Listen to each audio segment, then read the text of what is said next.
All right, guys. So, for any of you who know me, you know that I can't do Broadway, and opera is a stretch. But end up watching a documentary a while back, and I found out that Robert Englund did a former fan of the opera. So I found it on this Whatnot app, and I bought it, and I was not disappointed.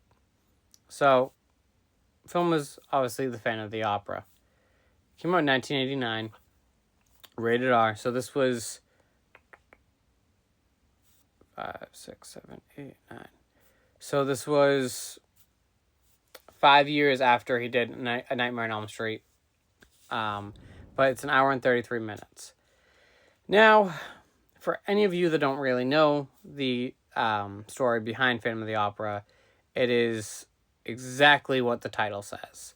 It is all about this girl who is an amazing opera singer but hasn't gotten her shot, and you have this amazing composer that basically lives in the basement of the opera house, and he kills to make sure that she gets her shot.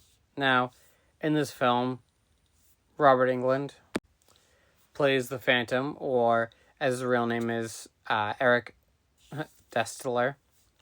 And then, his main squeeze, I guess you can say, is Christine Day, who's played by Jill Shalom.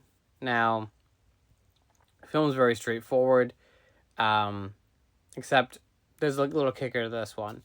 So, Christine, she is, the film opens up to her running to a library to meet her friend Meg, who's played by Molly Shannon. And she's trying to find a piece of artwork, opera music that hasn't been used. So she finds Eric's, and she ends up going to an audition for it, and she ends up getting knocked out, and she gets sent back in time. And that's when all the shit hits the fan. We see a very gruesome death. We kind of just see Robert Englund going fucking ape shit on everybody. Like I said, this film was absolutely outstanding. I loved it. There were things that could have been better, but, I'm very biased. Robert Englund's my guy. So, which is why this is what I'm going to be saying.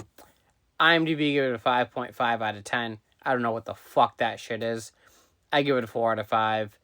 It's nice to see Robert in a different light, but still have, important character. If you are interested in watching this, you haven't seen it before, it's on Pluto TV. So give it a watch and let me know what you think.